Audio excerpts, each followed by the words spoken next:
नमस्ते, प्रणाम, हर हर महादेव। देखिए, आप लोग इस पूरे वीडियो को देखिएगा, क्योंकि हम छात्र के मन की बात बोलने जा रहे हैं कि एक छात्र जो पढ़ाई कर रहा है बाहर में, वो क्या सोच रहा है, उसको क्या परेशानी है, पार्टी कौन से पार्टी छात्रों के लिए क्या किया है, उसके बारे में बात करेंगे। सारे जितने भी पार्टी लोग हैं, सबका सीट बटा चुका है।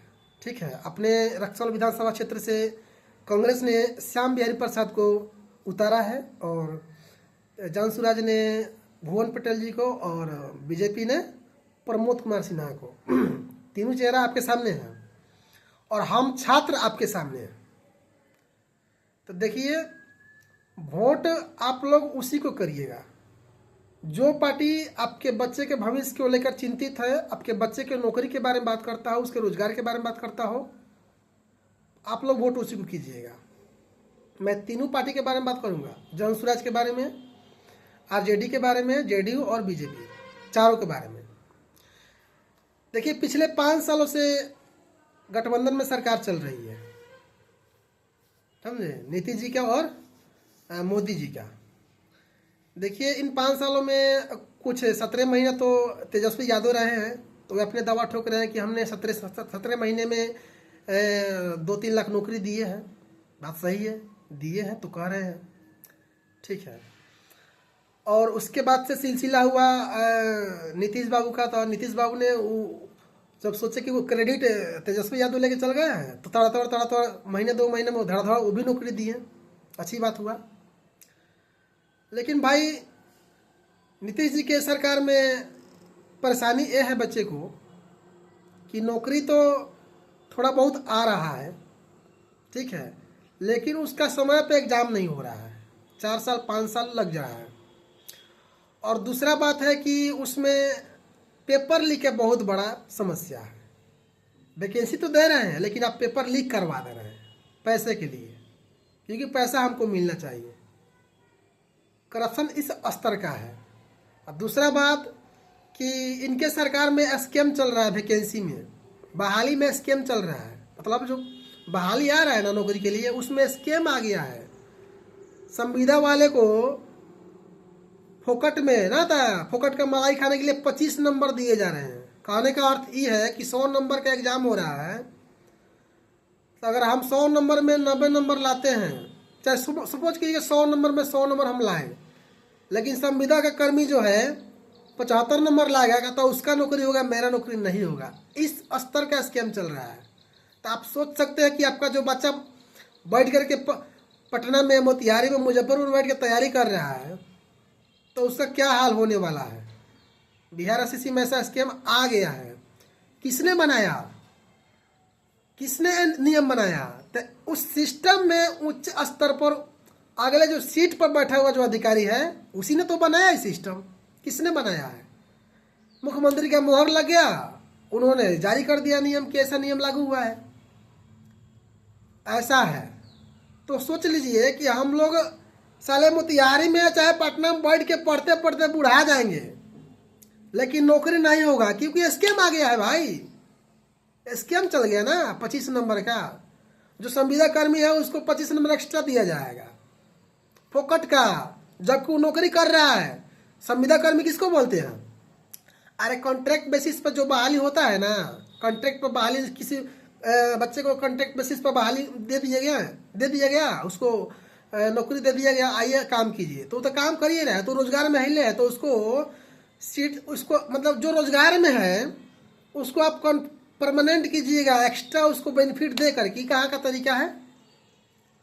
संविदा कर्मी कौन बनता है? संविदा में बहाली होता है ना, तो कम से कम 2 लाख 3 लाख रुपए थमाना पड़ता है अधिकारी को कि लीजिए हमको नौकरी दे दीजिए। उनको संविदा में नौकरी होता है कॉन्ट्रैक्ट बेसिस पे, फ्रेशर को नहीं होता है। आज तक हम देखबे नहीं किए कि संविदा में किसी का बिना पैसा का नौकरी हो जाए। यहाँ तक नाइट गार्ड का बहाली आ रहा है, तो उसमें 75,000 रुपया, 1 लाख रुपया मांगा जा रहा है, समझे? उसको संविदा बोलते हैं। तो उसको बहाल कराया किसने? तो बड़े बड़े अधिकारियों ने। नियम बनाया किसने? तो बड़े बड़े अधिकारियों ने। तो उन संविदा कर्मियों को परमानेंट करने के लिए 25 नंबर का ग्रेस मार्क्स दिया जा रहा है। इतना बड़ा स्कैम चल रहा है बहाली में। हमारे जो नीतीश कुमार जी हैं, उनका आंख पर पर्दा पड़ा हुआ, उनको दिख नहीं रहा क्योंकि उनको पैसा अलग से मिल रहा है। जब बहाली आती है तो उनको कट मिलता है बोनस के तौर पे, तो काहे बोलने जाएंगे।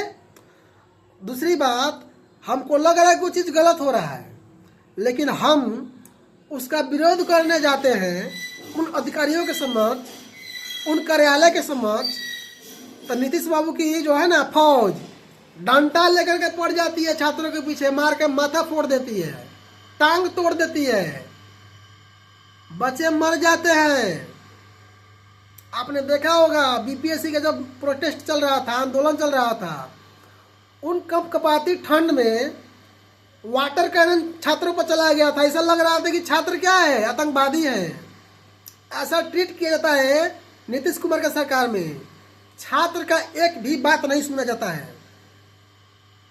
ऐसा हालत है नीतीश कुमार की सरकार में, समझे भाई। अब सरकार में हम लोगों की समस्या का समाधान करने के लिए कि हमारे माथा फोड़ने के लिए आप है, हमारे टांग तोड़ने के लिए है। जब हम आवाज उठाने जाएंगे तो हमारा जुबान बंद कीजिएगा पीट करके। ऐसा नहीं होगा, हमारा समय अभी आया है तो अपना दम आपको अभी दिखाएंगे। इसलिए जितने भी हमारे अभिभावक हैं तो सचेत हो जाइए। अगर आपके बच्चे लोग पढ़ लिख रहे हैं तो उसके भविष्य को लेकर के चिंतित होइए कि वो बच्चा पढ़ रहा है तो उसको नौकरी मिलना चाहिए, उसको रोजगार मिलना चाहिए। कौन देगा? वही देगा जो आपके बच्चे के भविष्य को लेकर चिंतित है, आपके बच्चे के हित की बात करता है, उसके नौकरी की बात करता है कि हम आएंगे तो नौकरी देंगे। एकदम खुलेआम कहता है कि नौकरी देंगे। जब बोल रहा है नौकरी देंगे तो देगा, गारंटी देगा। अरे इतना नहीं देगा तो इतना तो देगा भाई, उतना ही में संतुष्ट है।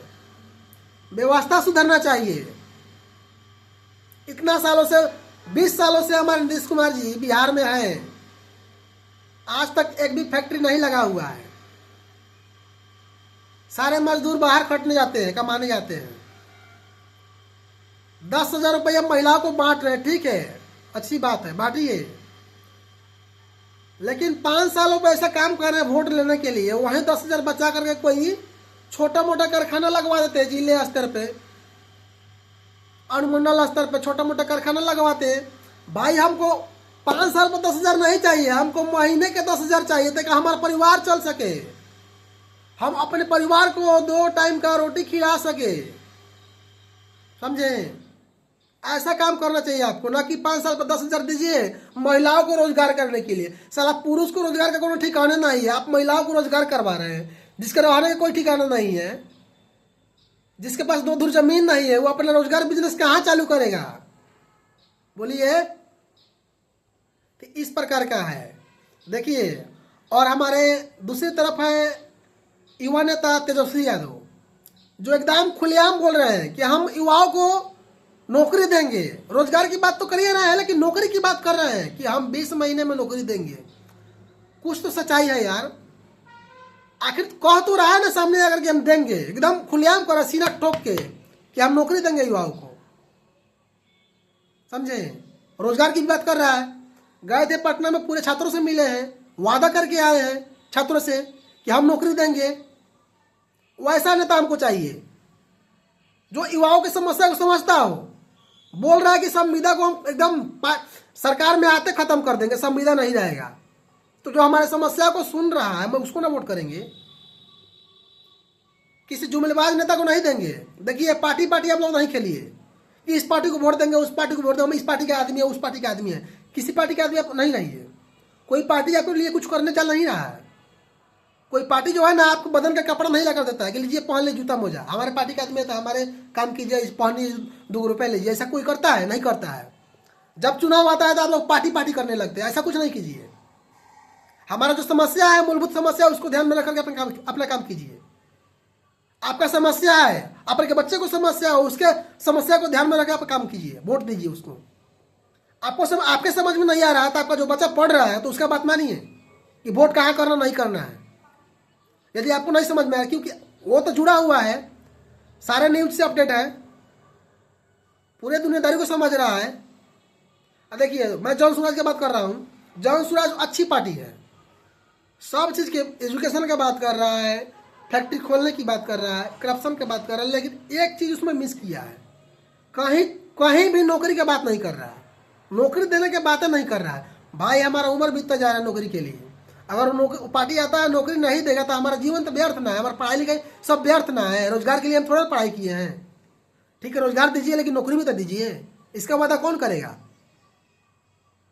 ये भी बीजेपी के तर्ज पर चल रही है, वो भी नौकरी की बात नहीं करता है, रोजगार की बात करता है। इसलिए ध्यान से सुनिए और ध्यान दीजिए वोट देने के बाद, देने के समय में कि वोट किसको करना है। बहुत बहुत धन्यवाद, समझे, एकदम ध्यान से।